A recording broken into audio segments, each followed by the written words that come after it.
Thank you so much for joining us for CBN NewsWatch. I'm Ephraim Graham. Here are some of the big headlines we're following right now in the CBN newsroom. With less than 24 hours to go, Republicans have moved a step forward to pass a short-term fix to avoid a government shutdown. The new bill will continue to fund the government for the next 4 weeks. It now moves to the Senate, where its passage is uncertain. Vice President Mike Pence says life is winning again. He made those comments at the March for Life reception dinner. These are leaders of Students for Life organizations and from college campuses and high schools all across the country who are extending hearts and hands of compassion to young women in crisis pregnancy, and they're telling the truth about the cause of life in their generation. President Trump also addresses the March for Life participants. House Minority Leader Nancy Pelosi has joined conservative evangelicals to find a way to protect dreamers. This is nothing partisan, nothing political about defending Americans' dreams of people who are so determined to make the future better. The leading Democrat joined the Reverend Samuel Rodriguez and other Christian leaders on the Hill to promote legislation to replace DACA. Without congressional action from lawmakers, close to 800,000 DACA recipients could be deported. We'll have more on some of those stories and others later in the newscast, as well as at cbnnews.com. Right now, we want to take a closer look at what House Republicans are pushing to avoid a government shutdown. Here's Abby Robertson. As the budget battle continues to prevent a government shutdown, lawmakers already plan to move on other priorities for 2018. We want to work on getting people from welfare to work this year. We want to work on getting people into the careers they need now that we have an economy that's growing faster because of the policies we put in place. And ahead of today's March for Life, Ryan says while the House leads in pushing legislation to limit abortions, it's equally important that the Senate steps up to help send bills to the president. We see ourselves in the House as sort of the engine room of these ideas of advancing the pro-life cause and moving these bills to the Senate. And we do just want to make sure that people in the Senate own up to these things, that there are got to be Democrats in the Senate who also believe in at least limits to abortion at the very least. And that challenge has been especially difficult in the fight to stop taxpayer money from going to Planned Parenthood. We have in the House have passed banning Planned Parenthood funding across the board twice in the House. That's been a challenge of us getting it through the Senate. Ryan also discussed the importance of faith in his life. I could not do my job as a husband, as a father, as Speaker of the House without my faith. It is indispensable. It's an integral part of my life. I start my day in prayer. I end my day in prayer. And the need for prayer for all those in office. Ask everybody to pray for us. Pray for us that we are given wisdom. Pray for us that we keep a good temperament. Pray for us that we advance our principles and that we help heal this country. He's also encouraged that Representative Steve Scalise will soon return to the Hill following surgery related to his injury from last summer's shooting at the baseball field. How have you seen God move amidst this tragedy? I have seen God move amidst this tragedy because when Steve Scalise came off that helicopter to the hospital, he had no pulse, no blood pressure, and now Steve Scalise is back at his job because of the power of prayer. As midterm elections near, more than 30 Republicans plan to retire. News that wasn't totally unexpected, according to Ryan. Still, he tells CBN News GOP leaders feel good about accomplishments and running on their record. We're actually getting big things done. We've overhauled the Veterans Administration. We're working tirelessly to rebuild our military, to advance the cause of life, and our tax reform bill is going to do so much to help so many people. I'm excited that we have a pro-life partner in the White House, which we have not had for some time. Speaker Ryan tells me he's confident the president will sign any pro-life legislation that makes it to his desk. Reporting from Capitol Hill, Abigail Robertson, CBN News. More disturbing details of extreme abuse of 13 California children. Prosecutors say at first David and Louise Turpin simply neglected their children, but eventually it turned into severe, prolonged abuse.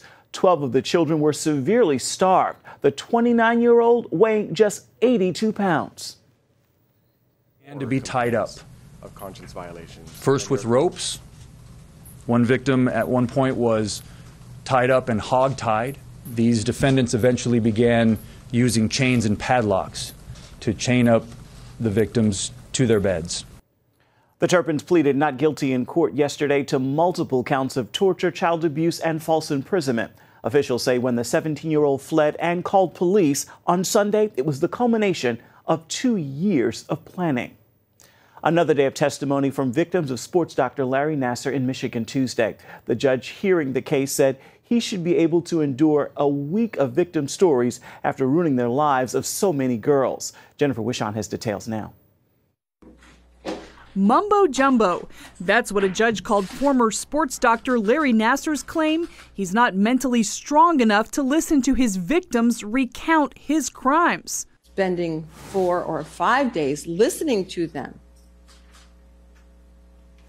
is significantly minor, considering the hours of pleasure you had at their expense and ruining their lives. Today, day 4 of victim impact statements. As many as 100 women and girls are expected to share their stories. I am working on forgiving you, Mr. Nassar. One day I will be able to, but I will never forget what you have done. Heart-wrenching words from this mother. She took her own life because she couldn't deal with the pain anymore. The 54-year-old is accused of molesting more than 130 girls and young women while working as a team doctor for the U.S. gymnastics team and Michigan State University. His victims include Olympians Michaela Maroney, Simone Biles, Gabby Douglas, and Allie Reisman. Perhaps you have figured it out by now, but little girls don't stay little forever. They grow into strong women that return to destroy your world. For some victims, it's a chance to heal. Your actions have had me by the throat for years, and I am ready to be released by your clench. Today is the last day you'll be talked about for me. All of us will persevere, move past what you have taken from us, and be better. In 2014, Michigan State University investigated Nassar but found he'd done nothing wrong. He was allowed to continue working and abusing athletes until he was fired in 2016. The school has set up a $10 million fund to help his victims. Nassar faces a minimum sentence of 25 to 40 years in prison. Later this month, he'll be sentenced for sexual assaults in a separate case and has already been sentenced to 60 years in federal prison for child pornography. Jennifer Wishon, CBN News. Another victory for the pro-life community. Thursday, the Department of Health and Human Services announced its new branch that will set up its enforcement of laws protecting people who have moral or religious objections to things like abortion and assisted suicide. Lawmakers and pro-life leaders were at the ceremony. The move comes as a result of President Trump's religious freedom executive order that he signed back in May. The annual March for Life is likely to get more news coverage this year because President Trump is set to become the first president to address the event live. This Friday, the march is expected to bring more than 100,000 people together. As Paul Strand reports, many marchers hit town in advance of it. The March for Life may be the year's biggest pro-life event, but these days so many people come to town the day before that it feels like the pre-march events are almost as huge. That's because organizers and activists try to take advantage of the large attendance to further their cause. They network with people from all over the world who come to the nation's capital for the march.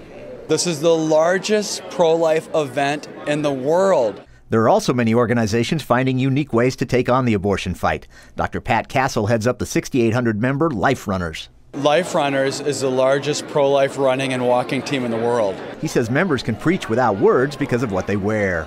With the message that's on my back that I'm going to show you. It says, remember the unborn, Jeremiah 1:5. All right. That's right. And Jeremiah 1:5 is that God knew us even before we were in our mother's womb. Many here are especially motivated this year because Donald Trump will become the first president to speak to participants in a live address. To have the leader of the free world on the side of life is a tremendous thing. Some critics try to use Trump's past as an example that shows he doesn't share the same values as many marchers. Focus on the Family President Jim Daly says that's not the way to look at it. I'm not here to defend President Trump or President Obama or President Bush before him. That's not my role. My role is to say who will stand up for life, who will support legislation that will save a baby. And by that criteria, Reverend Samuel Rodriguez says the president's actions speak louder than words. We did not elect him to be the pastor-in-chief, and his public policies, without a doubt, have advanced the cause of life. Overall, Daley is encouraged that abortions are down, clinics are closing, and young people are getting the message. They're the most pro-life generation of any generation. So I think there's something in the heart of young people that resonates with truth and what it means to be human, and the fact that I think over 60% say this is an immoral activity. Mancini says these days pro-life groups and pregnancy centers are stepping up, providing $100 million a year worth of care and love. Providing resources for women and men facing unexpected pregnancies. So these are things like diapers, formula, housing, money, classes. Capitol Hill support is also being heard. And taxpayers should not be forced to foot the bill for roughly $500 million annually for an organization like Planned Parenthood that exhibits such disrespect for human life. People often wonder why the March for Life is held in January when it's likely that those marchers are going to freeze after death. Well, it's because it marks that fateful day in January 1973 when the Supreme Court legalized abortion nationwide. Paul Strand, CBN News, Washington. World-renowned evangelist Luis Palau announced on his webpage that he has stage 4 lung cancer. He made that announcement in a video alongside his sons. Instead of fearing death, he says he is cherishing each day and looking forward to the day he finally gets to see the face of God. He says he has peace that surpasses all understanding. His family asks that people continue praying for his health and recovery. Stay with us. There's much more of CBN NewsWatch straight ahead.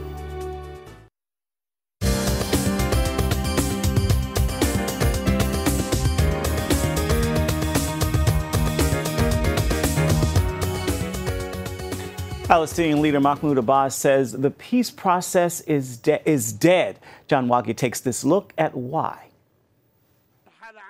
During his rambling address, Abbas declared the Oslo peace process dead, cursed the House of President Trump, and rejected any role for the U.S. in brokering a Middle East agreement. He also called the nation of Israel a colonial project of Western nations that has nothing to do with Judaism. Israeli Prime Minister Benjamin Netanyahu learned of Abbas's remarks while in India. He wasn't surprised. He has revealed the truth. He has torn off the mask and shown to the public the simple truth that I have been working to instill for many long years. The root of the conflict between us and the Palestinians is the steadfast refusal to recognize the Jewish state in any borders whatsoever. During a midweek speech in Cairo, Abbas continued his attack, calling Trump's decision to recognize Jerusalem as Israel's capital sinful. His fury was also sparked by the White House decision to freeze part of U.S. funding for UNRWA, the UN relief agency created nearly 70 years ago for Palestinian refugees only. Critics say that agency should be abolished so one UN commission can take care of all refugees. Israel's education minister Naftali Bennett says the 82-year-old Abbas has reached the end of his career and that it's time for Israel to prepare for a future without his leadership from Ramallah. John Wagi, CBN News. Still ahead here on CBN NewsWatch. Studio 5 is taking you behind the scenes of a powerful new war drama starring Chris Hemsworth.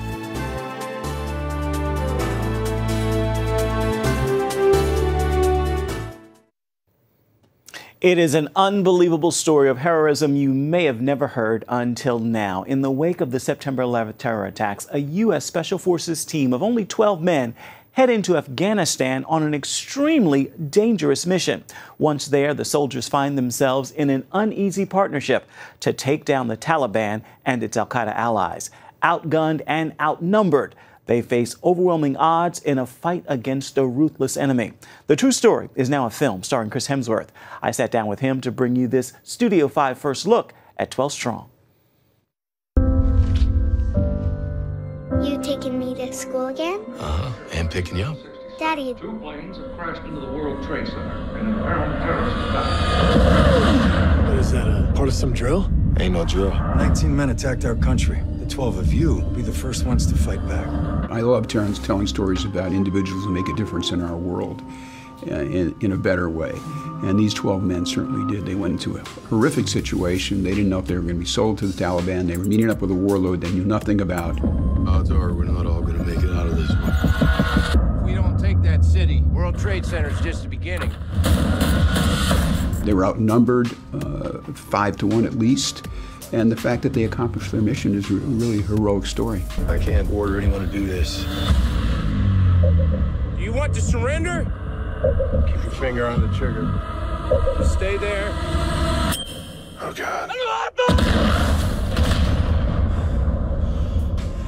They all come home in a matter of weeks.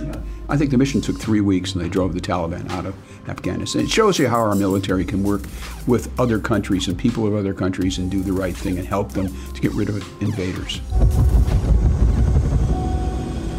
The most important thing a man can take into combat is a reason why. Be in this fight, boys. You mark my words. How difficult was the casting? It was real lucky that the material was so good that we attracted wonderful actors. The catch is we only have 21 days. How many troops has he had? He's got about 200 paid soldiers and an undetermined number of part-time militia. What about the other side? The other side has about 50,000 Taliban and Al-Qaeda fighters. Missiles, armor, rockets, mortars, machine guns. We're outnumbered. Just 5,000 to 1. Chris, we celebrate you for playing superheroes. What's the difference in what it's like to play a real-life hero, essentially, in this film? I mean, we met some of the real guys that we're portraying, and to hear them recount this story with such detail and honesty, and no ego or sort of dramatization was pretty special. We're teaming up with a warlord that we know nothing about. We're not going to be able to tell our enemies from our allies. Every step we take is going to be on a minefield from 100 different wars. And no one's ever called in a smart bomb airstrike from a B-52. So anyone who tells you they've done this before, has experience in this, is lying, sir. There's no playbook here. We're going to have to write it ourselves. I briefed 5 potential captains for this mission. About 100 years of military experience between them. But you're the only one that sees it the way it is. I choose you. You and 11 men. Task Force Dagger. I would be remiss if I did not say to you, even in success, the odds of you coming home. You're 100%, sir, with all due respect. You play Captain Mitch Nelson. What was it that he was so confident, so brave, so courageous, and he set the time that these men were going to come home? Mm-hmm. What is it about him, do you think? There's just a definitive sort of direction that he is, constantly sort of consistently going for. And he got chosen because of his just flat out ability to say and to achieve, I'll figure it out. Well, you have to do this in 6 weeks. He goes, no, I'll do it in 3 weeks. Like, well, hang on, what? and it's just a sort of a confidence, and a belief that he can pull it off. I don't care how long you're gone, as long as you come back. You understand? Yeah, I do. And say you're coming home. I need to hear you say. I'm coming home. As I'm watching the film and I see them leave their families behind, making promises and believing that they're going to return, certainly hoping, what is it about them that, this was tough stuff. And when it happened, they're running towards it and disappointed if they didn't get to participate. What is it about them that you think? Well, that's the perspective. That's why they're there. That's why we're, in many ways, lucky to have people who think that way. Thankful that we have people who want to help, Okay, you know what? Mm-hmm. War's gonna be over so quick. It's gonna be over in like a week. I promise. Go wake up the kids. Spend the time with them. Recall when you first came to this story, what were your thoughts? When I read it, I didn't know that it was based off true stories. Based on a true story. So I thought, wow.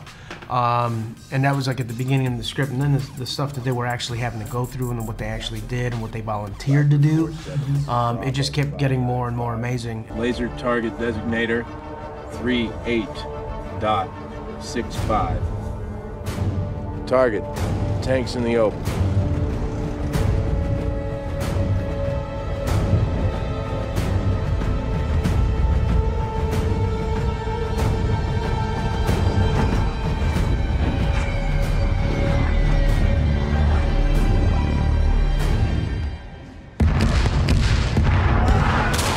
I've heard this described as a celebration of time when America was united. Would you agree with that assessment?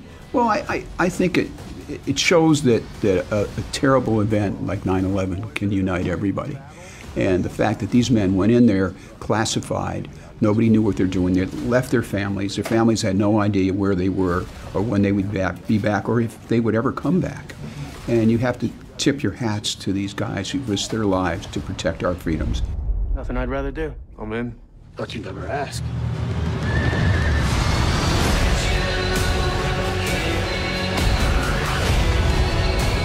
Where the hell did those come from? They got biggest guns first. I am your biggest gun captain. The only way home is winning.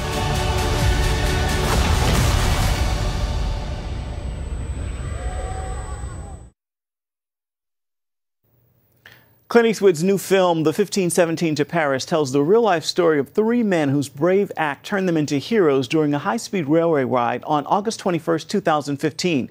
Those men actually portray themselves in the film, and we've got this exclusive first look. Make me an instrument of your peace. Where there is hatred, let me sow love. Where there is doubt, faith. Where there is despair, hope. Where there is darkness, light. The 1517 to Paris, rated PG-13. We're sitting down with those three men next week ahead of the film's release, February 9th. Thanks so much for watching this edition of CBN News Watch. We'll see you Monday.